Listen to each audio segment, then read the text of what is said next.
Alright, sweet. Hey, so I'm gonna go ahead and bring up McKnight first over here. So yeah, all you guys. Hey, hi everybody. I'm Knight Tao. I'm the director of dynamic development for Reupload. I'm here with Susan Zhang, CEO and founder of Reupload. And I'm here with Stacy, our outreach coordinator for Reupload. Me and Susan will be presenting today. So yeah, just so everybody's there. So I'm very bad at presenting, and especially if it's about myself. So I'm gonna read this, and then I'll explain the pictures, and then I have like a small, short other slides for you guys to kind of work with me on. So, hi everyone. First, I want to thank Mr. Yang for inviting me to be here today. My name is McKnight Tao, and I'm the Director of Dynamic Development at Reupload. That's just a fancy way of saying I oversee all the programs run at our nonprofit. I'll talk more about that later, but I want to start by sharing my career journey, beginning in high school, so it feels a little bit more relatable to you all.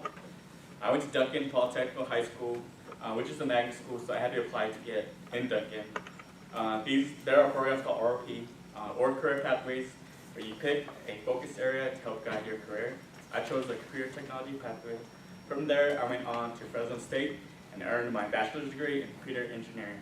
So as you can see, my entire academic background was in tech, which makes it kind of funny that now I work at a nonprofit. After college, I worked as a software programmer for a market research startup called Focus Vision, right here in Fresno. It was exciting at first, but eventually I got burnt out, and I was stuck in a cubicle all day, so I started staring at code, and I wasn't happy, so I quit. My plan was to travel the world, but after my birthday in Vegas, I realized I was broke. So I started applying for jobs again, and landed an IT position at Roosevelt High School right here in Fresno. That was a game changer. I loved working with the staff, librarians, and it felt great to work with students instead of just being in a cubicle behind a computer screen. At the same time, I started volunteering around Fresno. I worked with nonprofits like Stone Soup, Every Neighborhood Partnership, One Tree Fresno, Beautify Fresno, and even got more involved at my church. I volunteered so much that I became president of my church youth group and even started a Mongolian alumni club at Fresno State. Through all this, I met someone who became a great friend, Nancy Yang. She introduced me to Reupload. Back then, it was a small grassroots nonprofit with a big dream, building schools in Laos and Southeast Asia. They had just finished their first school and were looking for volunteers for their biggest event, Showdown for Hope, a huge sports tournament and cultural showcase. That's when I first met Susan, founder of Reupload. Now, while I was still working at Roosevelt, my old company, Focus Vision, called me back. They had rebranded into PG Forsta and expanded to an international company with offices around the world. They offered me the position, and I eventually became a senior software developer. During that time, Reupload was growing fast too. We opened a large community space near First and Shields, right by the Target, where young people, just like you guys, come hang out, sing karaoke, learn, and find their passions. Susan eventually asked me to join the full-time staff. She said she needed someone she could trust to help guide the organization's growth. So I told Susan that I will only come on board on one condition, and that is if she gave me a 2 weeks off to take a solo trip to Switzerland to clear my mind. I came back, quit my life in tech, and stepped fully into nonprofit work, and that's how I became the program director of Reupload. So the reason I share all of this is because careers aren't always straight lines. I started off in tech, volunteered like crazy, and ended up in community work. The common thread, though, was following that what gave me energy, working with people, giving back, and building something bigger than myself. So if there's one thing I want you to take away from this, is don't be afraid if your career path takes you twists and turns. Each step teaches you something important, and sometimes the detour ends up being the real destination. Thank you. So a big part of my life is my family. So big now you're getting, you guys, part of that life. This is the first time I actually left the country. I went to Laos for our school in Bangkok. So what's special about this picture is too, I'm wearing a dark side jersey. So before I even knew Susan, we had a flag football team. We took first at the Showdown for Hope tournament that I started volunteering for, and then introduced me to all this at Reupload. This is my new family, our staff here at Reupload. And then one of the projects that is dear to my heart is the project I did last year. when we went to Laos, I was able to do a birthday donation because we were there for my birthday too. Or it landed when it was during my birthday. And then I was able to do a birthday fundraiser, raise over $1,000, and I was able to purchase shoes for all the kids. And shoes are important to me because I run for fun, but not really, because it's not that fun, but it helps me like clear my mind, I think. Yeah. And then Friendly Fire, I've been a Friendly all my life, graduated from the state. I don't like that company, don't you? And then Mr. Jing also asked me for like tips to give you guys. Instead of tips, I'm gonna give you guys 3 words I live by. So, a show of hands, who knows what grit means? Do you wanna tell me what it means? It just means like determination a little bit. It can mean stubbornness a bit, just like being determined to make something work no matter what. So for me, it means very much the same thing too. But it also, like, I would have put resilience, but then I kind of wanted to do like a more like masculine term. That shows grit. But this is the definition that I found online that resonated with me. So to have grit means to possess a personality trait characterized by passion and perseverance, especially in the face of challenges and setbacks. It's the ability to maintain focus and dedication towards achieving long-term goals, even when faced with difficulties. Next word is patience. Anybody know the definition of patience? Nobody? I'll be patient and wait. But I'll just read it off. I got the definition too, so it's okay. Quiet, steady perseverance, even temper, care, and diligence. So for me, patience means that you have to be patient, not just with other people, but with yourself too. Because it takes time to really grow into yourself. So you guys are still in high school, so don't rush things too much. Like, go at your own pace. I'm a marathon runner, so I know about like pace a lot. I don't run fast, but then I'm still gonna finish, right? And then my last word, most importantly, is kindness. Does anybody know what kindness means? Nobody? You guys should all be kind. Keep me kind. Oh, okay. Go ahead. Kindness means to have a positive attitude towards other people and to do what is the right thing for them. Yep, that's true. This is the definition that I found. Benevolent and helpful action intentionally directed toward another person. Kindness is often considered to be motivated by the desire to help another, not to gain explicit reward to avoid explicit punishment.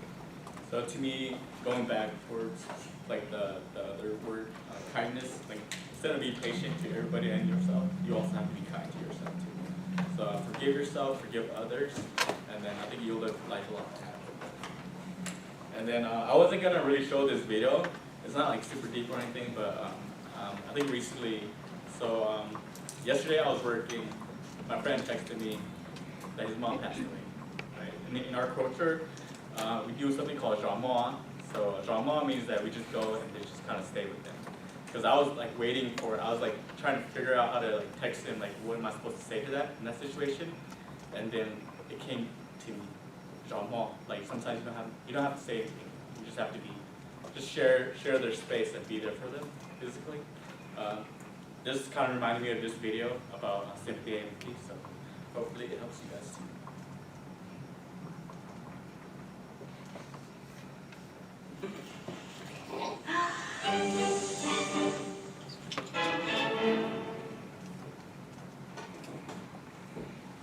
So what is empathy, and why is it very different than sympathy?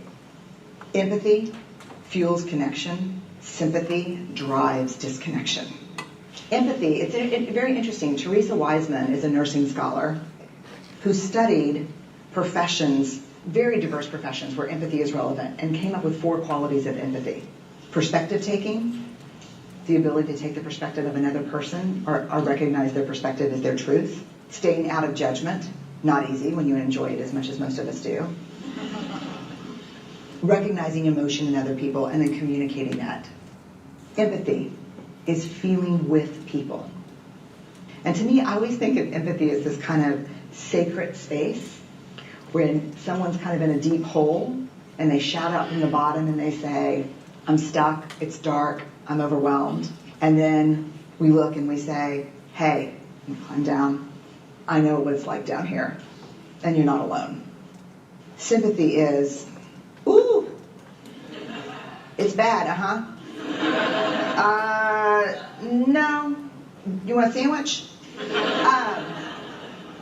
Empathy is a choice, and it's a vulnerable choice, because in order to connect with you, I have to connect with something in myself that knows that feeling. Rarely, if ever, does an empathic response begin with "at least." And we do it all the time, because you know what? Someone just shared something with us that's incredibly painful, and we're trying to silver lining it. I don't think that's a verb, but I'm using it as one. We're trying to put the silver lining around it. So, I had a miscarriage. Oh, at least you know you can get pregnant. I think my marriage is falling apart. At least you have a marriage. John's getting kicked out of school. At least Sarah is an A student.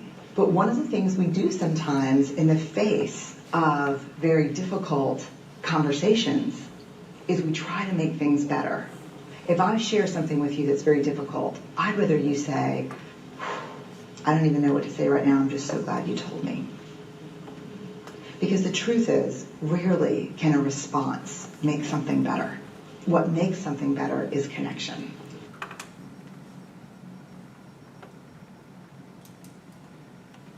So no matter like what you do in life, always have empathy. So three words to remember. Grit, patience, kindness, and then kindness leads to victory. So, thank you guys. And then next up is Susan.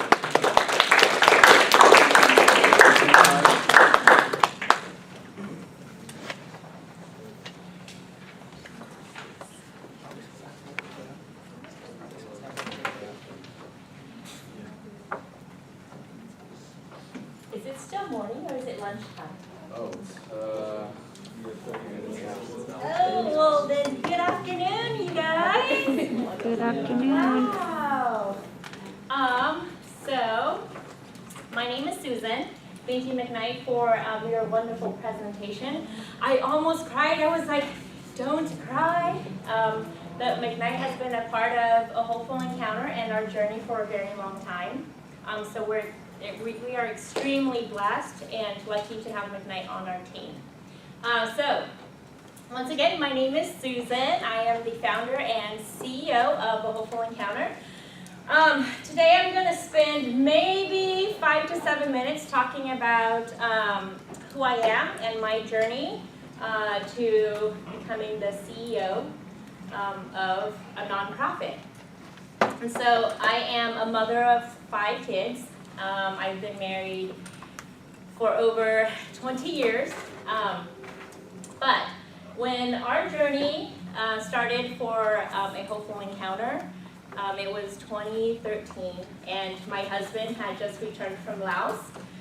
And he came back and he was like, oh my gosh, like, we have to go and do something and support all of the kids in the villages. They have no shoes, they don't have any jackets. They go to school and their classrooms are literally like just huts. And like the floors are dirt.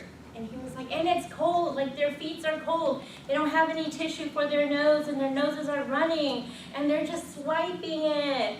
And so my husband came back and he was telling me all of these emotions. And he said, when I left that village, I stood up on that hill and I looked down at it and I thought to myself, I said, here in America, I feel like I'm always hustling, every day going to work, every day going to school, every day doing something, right? And I feel like I'm just always having to catch up. But I feel like if we were able to bring our knowledge, our experiences to Laos, and just build a school so the kids have access to school, that would be so amazing. We could change lives. And so when he said that to me, I looked at him. I was a geriatric social worker back then. Do you guys know what that is? I was a social worker that worked just with old people, okay? And so I was just starting my career, and I looked at him, and I was like, I've never been to Laos. I know that it's a third world country, but I don't understand the struggle, right? So, like McKnight was saying, I had sympathy. It's like, oh yeah, it's bad, huh? But I didn't have empathy, right? And so,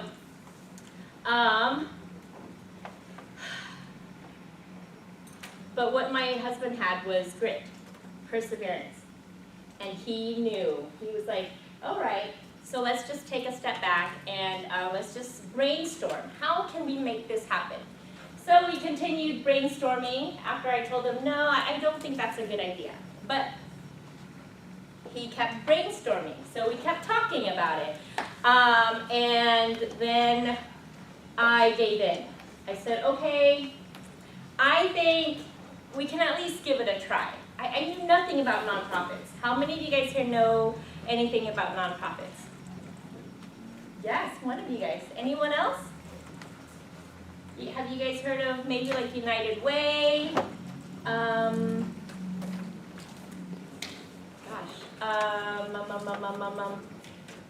Like the Discovery Center. You guys heard about the Discovery Center? Yeah, that's a nonprofit. How about Valley Dream Center? No? Yeah, kind of? Okay. So those are nonprofits. They work for the community. Nobody owns it, the community owns it. Okay? So I started filling out paperwork to establish a nonprofit. And I thought, gosh, my role as a wife and a partner, I need to support my spouse. And I couldn't tell him no because he had this grand vision, right? And if I was to tell him no, I felt so bad. I was like, I would crush his dreams. Imagine being with somebody who crushed your dreams, right? And so I was like, I can't do that. So I gave in because he was so persistent. He persevered through all of my no's and all of my questioning. And so I gave in. I started, back then we didn't have AI. It would have been wonderful if we had AI, but we had Google. So I Googled how to start a nonprofit. And I started filling out paperwork, and I was like, I don't even know if this is the right process, but let me just do it. So I sent all of the paperwork to the IRS, and I was crossing my fingers, and I was saying, oh my goodness, I hope the IRS will tell him no, and I won't have to tell him no. But obviously that backfired, because here I am, running the nonprofit. So that's what happened. That was how A Hopeful Encounter got started in 2014. It was inspired by my husband's experience in Laos. And when we first started, our intention was to be an international nonprofit, bridging our students here to Southeast Asia, to support students in Southeast Asia, and also to build schools, make school equitable and accessible to students in the rural and mountainous areas. But once we started, our conversations in our community started to change. When we met up with our friends, we didn't have the same conversations anymore. We didn't say, hey, how's your kid doing? Wow, how's the sports things going? We started saying, hey, how's your child doing? How has their school experience been? And we started asking deeper questions. And that was when we realized our work has to also focus on our local community. So then we started doing work both locally and internationally. So, did I ever think I was going to become the CEO of a nonprofit? No. Just like many of you guys, I had no idea what a nonprofit was. I was like, a nonprofit? I don't know. Where am I going to get the money from? Who's going to pay me?